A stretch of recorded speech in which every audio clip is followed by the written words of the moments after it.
नमस्कार. पारंपरिक स्वाद बाय माधुरी या माझ्या चॅनलवर तुमचं खूप खूप स्वागत आहे.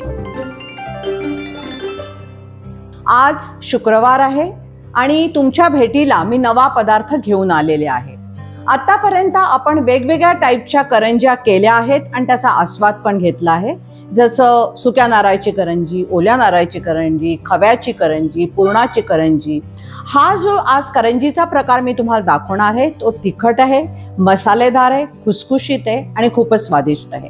तो हा पदार्थ मी ताजा जे मटार मिळतात ना त्या मटारपासून मी हा पदार्थ करणार आहे.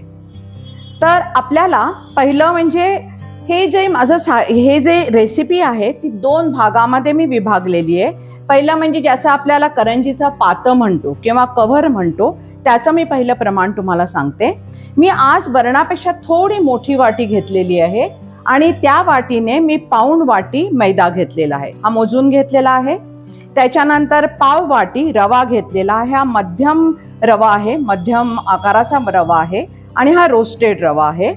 त्याच्यानंतर आपल्याला लागणार आहे चवीला मीठ आणि त्याच्यासाठी लागणारे आपल्याला 1.5 टेबलस्पून ऑइल. आपल्याला करायचं काय आहे, पहिल्यांदी हा जो मैदा आणि रवा छान आपला ह्या भांड्यात मिक्स करून घ्यायचा आहे. चवीपुरती मीठ घालायचं आहे आणि मोहनासाठी हे कच्चं जे तेल आहे ना त्यातलं 1 चमचा आपल्याला घालायचं आहे आणि थोडंसं ते तेल जे आहे ना त्या पूर्ण त्या पिठाला लागलं पाहिजे. आणि मग आपल्याला तो छान ते पीठ असं छान सारणासाठी भिजवून घ्यायचंय आणि झाल्यानंतर आपल्याला उरलेल्या तेलाचा आपल्याला हात त्याला लावायचा आहे आणि मग हे जे आपलं पीठ आहे ते आपल्याला 1 तास आपल्याला सोडायला लागेल. ह्याचं कारण हा रवा आहे तो थोडासा फुलणार आहे आणि रवा आणि मैदा छान मिक्स होणार आहे. ते 1 तास तरी आपल्याला हे झाकून ठेवायला लागेल. आता आपल्याला जायचं आहे सारणाकडे. तर सारणासाठी आपल्याला लागणार आहे मटार. हे जे मटार आहे ते 1 वाटीने मी घेतलेले आहेत, हे भरून वाटी घेतलेले आहेत. त्याच्यासाठी आपल्याला लागणार आहे कांदा, चवीपुरती हळद. त्याच्यानंतर आपल्याला लागणार आहे ह्याचं आपल्याला हे वाटण करून घ्यायचं आहे. ह्याच्यामध्ये मी 1 टेबलस्पून खोबरं आहे, 1 मिरची आहे, 8 ते 9 पाकळ्या मी लसूण घेतली आहे आणि आलं आहे आणि भरपूरशी कोथिंबीर घेतली आहे. आता हे वाटण आपल्याला कमीत कमी पाणी घालून छान वाटून घ्यायचं आहे. आता आपल्याला करायचं काय आहे, थोडंसं तेल कढईत घालून हा जो कांदा आहे जो मी बारीक मध्यम आकाराचा चिरून घेतला आहे तो त्याच्यामध्ये घालायचा आहे कढईमध्ये.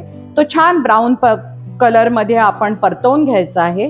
त्याच्यामध्ये पिंच ऑफ हळद घालून हे जे मटार आहेत तर त्याच्यामध्ये घालायचे. मटार शिजायला काही फारसा वेळ लागत नाही तेव्हा थोडंसं पाणी घालून ते आपल्याला शिजवायचं आहे. ते शिजल्यानंतर आपल्याला ही जी गोळी आहे ना ही आपण जोपर्यंत शिजतोय आपल्याला हा मटार तोपर्यंत ही गोळी आपल्याला पूर्ण वाटून घ्यायची आहे, ती त्याच्यामध्ये टाकायची आहे.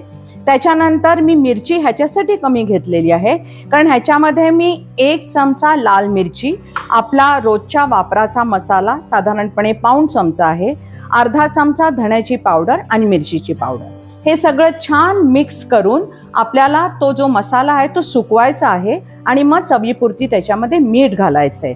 हे जे सारण आहे ते पण आपल्याला पूर्ण थंड केल्यानंतर त्याची मग आपण जशी नेहमी करंजी करतो तशी करंजी करायची. जेवढं सारण त्यातलं पाहिजे ते घालायचं आणि पूर्ण कडा त्याच्या बंद करून सनफ्लॉवर ऑइलमध्ये ते तळायचं आहे. तर आता हे पीठ कसं करायचंय ते मी तुम्हाला दाखवते आहे.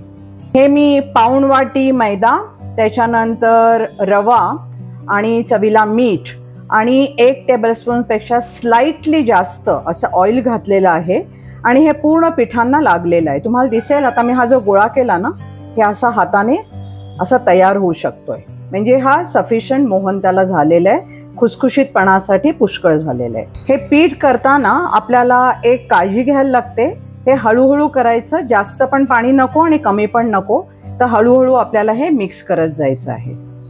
आता बऱ्याचदा काय असतं की हे जे पीठ आहे ना ह्याचे जर मी पुऱ्या केल्या, आपलं उरलं पीठ, तर ह्या पुऱ्या अतिशय चविष्ट लागतात. म्हणून मी बऱ्याचदा काय करते, आज नाही केलेलं पण बऱ्याचदा मी काय करते, मी जास्त मुद्दाम पीठ करते आणि त्याच्यानंतर पुऱ्या करते. त्या पुऱ्या काय असतात की त्या पुऱ्या ह्या आपल्या नुसत्याही छान लागतात किंवा लोणच्या बरोबर पण छान लागतात.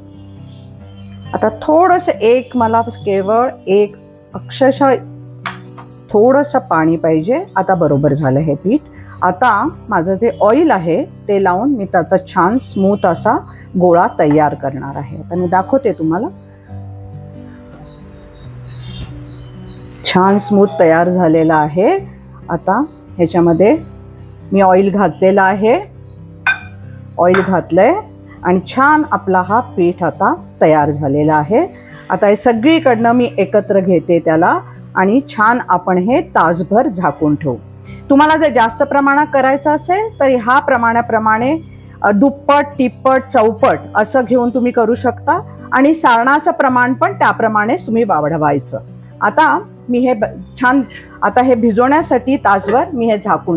मी साधारणपणे 1.5 टीस्पून ह्याच्यामध्ये ऑइल टाकलंय, तुम्हाला दिसत असेल.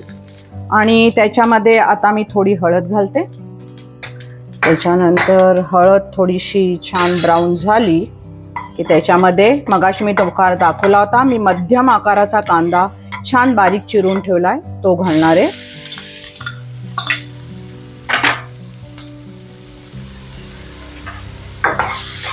हा थोडा आपण ब्राऊन करूया.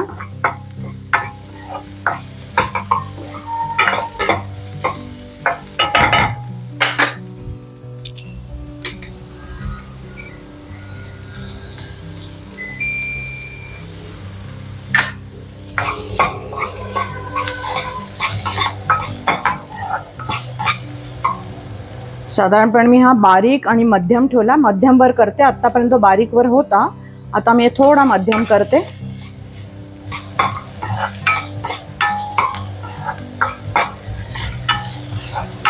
हा कांदा शिजायला लागलाय, तुम्हाला दिसत असेल तो ट्रान्सपरंट व्हायला लागलेला आहे आणि खालचा कांदा थोडा थोडा ब्राऊन व्हायला लागलेला आहे.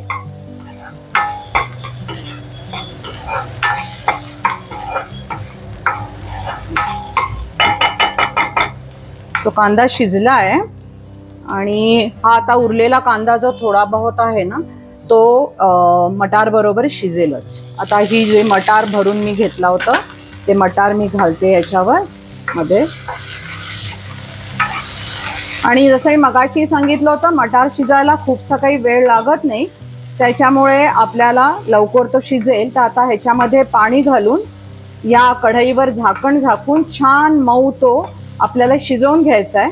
आता जोपर्यंत हा शिजतोय ना तोपर्यंत मगाशी मी तुम्हाला आलं, लसूण, खोबरं आणि मिरची दाखवली ती मी बारीक वाटून घेणार आहे आणि हे शिजल्यानंतर तो मसाले आणि ते वाटण असं घालणार आहे आणि ते सुकं झालं सारण की मी तुम्हाला दाखवते ते कसं दिसतं मध्ये. आता मी ह्याच्यामध्ये पाणी घालते, थोडं बारीक करते आणि आता आपल्याला हे झाकून ठेवायचं. एवढं पाणी पुष्कळ झालंय त्याला.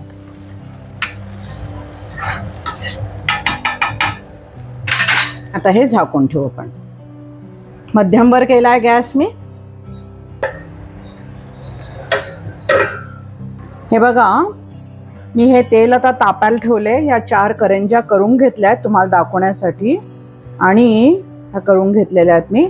आता याच्यामध्ये पीठ टाकते आणि बघते हे गरम झालंय की नाही. हा हे पीठ आता गरम झालंय तर ह्याच्यामध्ये आता मी करंजी टाकते. ह्या जरा मी मोठ्या आकाराच्या केल्या, पण तुम्ही ह्याच्यापेक्षा लहान किंवा मध्यम आकाराच्या केल्या तरी पण चालू शकतं. आता ह्या ब्राऊन कलर होईपर्यंत आपल्याला छान मंद आचेवर हे तळून घ्यायचंय. आपल्याला हे छान एका बाजूने व्यवस्थित होऊ दे, मग आपण पलटवून दुसऱ्या बाजूने आपल्याला करायचं आहे.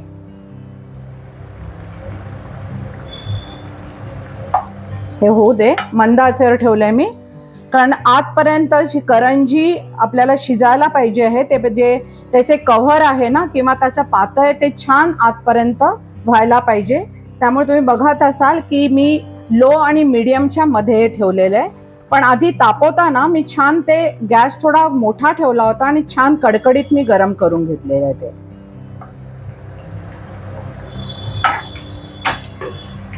हे बघा काय सुंदर रंगसंगती झालेली आहे. वर सोनेरी रंग आहे कव्हरचा किंवा पातीचा आणि आतनं पूर्ण हे बघा ह्याचा मसाला आणि मटार पूर्ण तुम्हाला दिसतो आहे. अतिशय सुंदर झालेले, वरनं क्रिस्प आहे, आतनं मसालेदार आहे.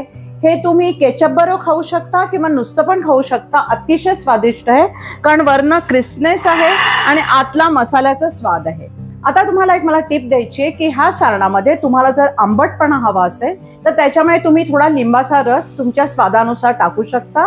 पण हा जर तुम्ही लिंबाचा रस घालणार असाल तर सारण पूर्ण थंड झाल्यावर मगच लिंबाचा रस घाला, कारण गरम सारणात जर तुम्ही लिंबाचा रस टाकला तर कधी कधी ते सारण पूर्ण कडू होऊन जातं.